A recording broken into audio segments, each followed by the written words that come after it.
ಭಾರತದ ಸ್ವಾತಂತ್ರ್ಯ ಹೋರಾಟದ ಇತಿಹಾಸದಲ್ಲಿ ಕೆಲವು ಹೆಸರುಗಳು ಕೇವಲ ಹೆಸರುಗಳಲ್ಲ, ಅವು ಅಗ್ನಿ ಜ್ವಾಲೆಗಳಂತೆ, ಪೀಳಿಗೆಗಳನ್ನು ಎಬ್ಬಿಸುವ ಮಂತ್ರಗಳಂತೆ.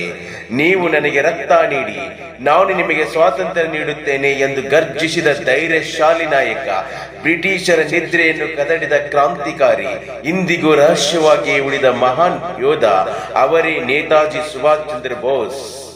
ಇಂದು ಈ ವಿಡಿಯೋದಲ್ಲಿ ಅವರ ಜೀವನ ಚರಿತ್ರೆಯನ್ನು ತಿಳಿದುಕೊಳ್ಳೋಣ.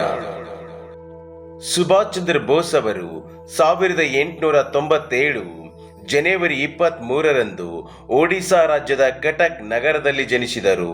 ಅವರ ತಂದೆ ಜಾನಕಿನಾಥ್ ಬೋಸ್ ಒಬ್ಬ ಪ್ರಸಿದ್ಧ ವಕೀಲರು ಹಾಗೂ ಶ್ರೀಮಂತ ವ್ಯಕ್ತಿಯಾಗಿದ್ದರು. ಅವರ ತಾಯಿ ಪ್ರಭಾವತಿ ದೇವಿ ಸಂಸ್ಕಾರ, ಧರ್ಮ ಮತ್ತು ಶಿಸ್ತಿನ ಪ್ರತಿರೂಪವಾಗಿದ್ದರು. ಅಂತಹ ಸಂಸ್ಕಾರಪೂರ್ಣ ಕುಟುಂಬದಲ್ಲಿ ಒಬ್ಬ ಭವಿಷ್ಯದ ಕ್ರಾಂತಿಕಾರಿ ನಾಯಕ ಹುಟ್ಟಿದ. ಸುಭಾಷ್ ಚಂದ್ರ ಬೋಸ್ ಬಾಲ್ಯದಿಂದಲೇ ಅತ್ಯಂತ ಪ್ರತಿಭಾವಂತ ವಿದ್ಯಾರ್ಥಿಯಾಗಿದ್ದರು. ಕಟಕ್ನ ರಾವಿನ್ ಶಾ ಕಾಲೇಜಿನಲ್ಲಿ ವಿದ್ಯಾಭ್ಯಾಸ ಮಾಡಿದರು. ನಂತರ ಕೋಲ್ಕತ್ತಾದ ಪ್ರೆಸಿಡೆನ್ಸಿ ಕಾಲೇಜನ್ನು ಸೇರಿದರು. ಆದರೆ ಬ್ರಿಟಿಷ್ ಪ್ರಾಧ್ಯಾಪಕರಿಂದ ಅವಮಾನಕ್ಕೆ ವಿರೋಧ ವ್ಯಕ್ತಪಡಿಸಿದ ಕಾರಣ ಅವರನ್ನು ಕಾಲೇಜಿನಿಂದ ಹೊರಹಾಕಲಾಯಿತು. ನಂತರ ಕ್ಯಾಂಬ್ರಿಡ್ಜ್ ವಿಶ್ವವಿದ್ಯಾಲಯಕ್ಕೆ ತೆರಳಿ ICS ಪರೀಕ್ಷೆಯಲ್ಲಿ ಉತ್ತೀರ್ಣರಾದರು. ಆದರೆ ಬ್ರಿಟಿಷ್ ಸರ್ಕಾರದ ಉನ್ನತ ಹುದ್ದೆ ಅದು ಸುಭಾಷ್ ಚಂದ್ರ ಬೋಸ್ ಅವರ ಕನಸಲ್ಲ. ನಾನು ಬ್ರಿಟಿಷ್ ಸರ್ಕಾರಕ್ಕೆ ಸೇವೆ ಮಾಡುವುದಿಲ್ಲ ಎಂದು ಹೇಳಿ ಅವರು ಈ ಹುದ್ದೆಯನ್ನು ತ್ಯಜಿಸಿದರು. ಇದು ಅವರ ಜೀವನದ ಮೊದಲ ಮಹಾನ್ ತ್ಯಾಗ.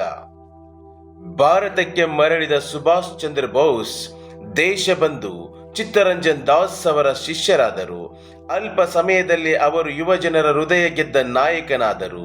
ಭಾರತೀಯ ರಾಷ್ಟ್ರೀಯ ಕಾಂಗ್ರೆಸ್ಗೆ ಸೇರ್ಪಡೆಯಾದರು. ಜೈಲು, ಬಂಧನ, ಹಿಂಸೆ ಎಲ್ಲವನ್ನೂ ಅನುಭವಿಸಿದರು. ಆದರೆ ಅವರು ನಂಬಿದ್ದು ಒಂದೇ: ಬ್ರಿಟಿಷರು ಶಾಂತಿಯ ಮಾತಿನಿಂದ ಹೋಗುವುದಿಲ್ಲ, ಅವರಿಗೆ ಶಕ್ತಿ ಬೇಕು. ಈ ವಿಚಾರದಲ್ಲಿ ಮಹಾತ್ಮ ಗಾಂಧೀಜಿಯವರೊಂದಿಗೆ ಅವರಿಗೆ ಭಿನ್ನಾಭಿಪ್ರಾಯ ಉಂಟಾಯಿತು. 1938 ಮತ್ತು 1939ರಲ್ಲಿ ಸುಭಾಷ್ ಚಂದ್ರ ಬೋಸ್ ಭಾರತೀಯ ರಾಷ್ಟ್ರೀಯ ಕಾಂಗ್ರೆಸ್ ಅಧ್ಯಕ್ಷರಾದರು. ಆದರೆ ಗಾಂಧೀಜಿ ಮತ್ತು ಇತರ ನಾಯಕರೊಂದಿಗೆ ಭಿನ್ನಾಭಿಪ್ರಾಯದಿಂದ ಅವರು ಕಾಂಗ್ರೆಸ್ ತೊರೆದರು. ಫಾರ್ವರ್ಡ್ ಬ್ಲಾಕ್ ಎಂಬ ಹೊಸ ರಾಜಕೀಯ ಪಕ್ಷವನ್ನು ಸ್ಥಾಪಿಸಿದರು. ಇದು ಪೂರ್ಣ ಸ್ವತಂತ್ರಕ್ಕಾಗಿ ಆಕ್ರಮಣಕಾರಿ ಹೋರಾಟಕ್ಕೆ ಸಿದ್ಧವಾದ ಪಕ್ಷವಾಗಿತ್ತು. ಬ್ರಿಟಿಷರು ಸುಭಾಷ್ ಚಂದ್ರ ಬೋಸ್ ಅವರನ್ನು ಗೃಹ ಬಂಧನದಲ್ಲಿಟ್ಟರು. ಆದರೆ ಸುಭಾಷ್ ಚಂದ್ರ ಬೋಸರು ವೇಷ ಬದಲಿಸಿ ಗುಪ್ತವಾಗಿ ಭಾರತದಿಂದ ಪಲಾಯನ ಮಾಡಿದರು. ಇದು ಚಲನಚಿತ್ರಕ್ಕೂ ಮೀರಿದ ಸಾಹಸವಾಗಿತ್ತು. ಸುಭಾಷ್ ಚಂದ್ರ ಬೋಸ್ ಅವರು ಅಫ್ಘಾನಿಸ್ತಾನ, ಜರ್ಮನಿ, ಜಪಾನ್ ದೇಶಗಳಿಗೆ ತೆರಳಿದರು. ಜರ್ಮನಿಯಲ್ಲಿ ಅವರು ಆಜಾದ್ ಹಿಂದ್ ರೇಡಿಯೋ ಮೂಲಕ ಭಾರತದ ಹೋರಾಟಕ್ಕೆ ಕರೆ ನೀಡಿದರು. ಸುಭಾಷ್ ಚಂದ್ರ ಬೋಸ್ ಅವರು ಜಪಾನ್ ಸಹಾಯದಿಂದ ಆಜಾದ್ ಹಿಂದ್ ಸರ್ಕಾರವನ್ನು ಸ್ಥಾಪಿಸಿದರು.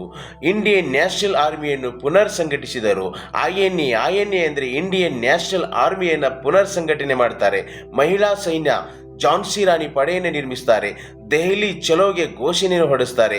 ನೀವು ನನಗೆ ರಕ್ತ ನೀಡಿ, ನಾನು ನಿಮಗೆ ಸ್ವಾತಂತ್ರ್ಯ ನೀಡಲು ಪ್ರಮಾಣಿಸುತ್ತೇನೆ ಎಂದು ಹೇಳ್ತಾರೆ.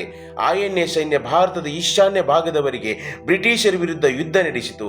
ಇದು ಬ್ರಿಟಿಷ್ ಸಾಮ್ರಾಜ್ಯವನ್ನು ನಡಗಿಸಿತು.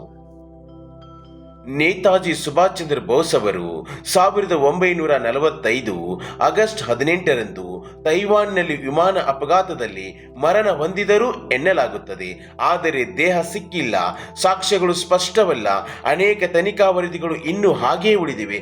ಇಂದಿಗೂ ನೇತಾಜಿ ಬದುಕಿದ್ದಾರಾ ಎಂಬ ಪ್ರಶ್ನೆಗೆ ಉತ್ತರ ರಹಸ್ಯವಾಗಿಯೇ ಉಳಿದಿದೆ. ಇವರು ನೇತಾಜಿ ಎಂದು ಜನಪ್ರಿಯರಾದರು. ಇವರು ಗಾಂಧೀಜಿಯವರ ಸೌಮ್ಯ ಹೋರಾಟಕ್ಕೆ ವಿರುದ್ಧವಾಗಿದ್ದರು. ವಿದೇಶದಲ್ಲಿ ನೆಲೆಸಿದ ಭಾರತೀಯರನ್ನು ಸಂಘಟಿಸಿದರು. 1934ರಲ್ಲಿ ಜವಾಹರ್ಲಾಲ್ ನೆಹರು ಮತ್ತು ಸುಭಾಷ್ ಚಂದ್ರ ಬೋಸರು ಕಾಂಗ್ರೆಸ್ ಸಮಾಜವಾದಿ ಪಕ್ಷ ಸ್ಥಾಪಿಸಿದರು. ಇವರು ಭಾರತೀಯ ರಾಷ್ಟ್ರೀಯ ಕಾಂಗ್ರೆಸ್ಸಿನ ಹರಿಪುರ ಅಧಿವೇಶನದ ಅಧ್ಯಕ್ಷರಾದರು.